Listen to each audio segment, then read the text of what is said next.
वो अपना खुद का एक पेंशन स्कीम लाएगा। क्या हुआ उसके बाद क्या हुआ? हमारे कॉमरेड जो बोलते हैं हम ही तुम्हारे मल्लाह हैं और हम ही इस दरिया को पार कराएंगे, उन्होंने क्या किया भूल गए? उस समय हमारी एसोसिएशन नहीं थी, हमने तन मन धन से अपना पैसा दिया, अपना खून दिया, अपना पसीना दिया, स्ट्राइक की, कई बार सैलरी भी कटाई।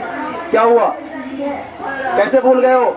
जिसको बोलते हैं कि आप हमारे बच्चे हो, हम तुम्हारा ध्यान रखते हैं, हमारे दम पे ही होगा, हम ही तुम्हारा नैया पार लगाएंगे, कहाँ भूल गए हो? और ये जब उस लाइन को उसी लाइन को लेके हर बार मिनिस्ट्री में बात होती थी, बहस होती थी, लेकिन आखिरी की लाइन भूल जाते थे। उस समय चूंकि हम लोग भी नए नए थे, हमको इतना रूल्स नियम कानून की जानकारी नहीं होती थी, और हम तो ये सोच के आए थे कि हमारा मैनेजमेंट है, जब हमारा पेरेंट सामने खड़ा है तो हमें किस बात की चिंता।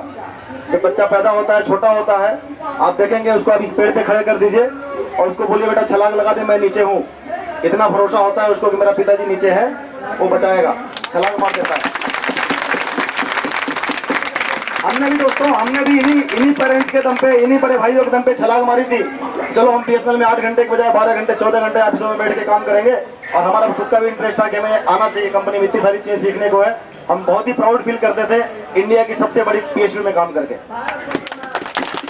लेकिन हमें नहीं मालूम था कि हमारे पीठ पीछे क्या किया जा रहा है। जब तक हमें बात जानकारी हम पे आती तब तक काफी टाइम हो चुका था, फिर भी हमने अपनी बातें रखना शुरू की अपने एग्जीक्यूटिव एसोसिएशंस में। हमारे जो आज के सीनियर कॉमरेड्स हैं उनके सामने बातें कहना शुरू की, यहाँ तक कि ईपीएफ जैसी फैसिलिटी जो हमारी इमरजेंसी नीड के लिए होती है, उसका भी कोई हिसाब किताब किसी ने ध्यान नहीं दिया, ना मैनेजमेंट ने, ना हमारे एग्जीक्यूटिव एसोसिएशन ने। हम जहाँ भी थे, जैसे भी थे, लगातार बातें करते रहे, साहब ये गलती हो रहा, मैनेजमेंट भी बातें करते, साहब ये हमारा सिक्योरिटी का चीज है, ये हमें चाहिए, कम से कम इस पर ध्यान दें। किसी ने मना नहीं किया, लेकिन किसी ने सुना भी नहीं।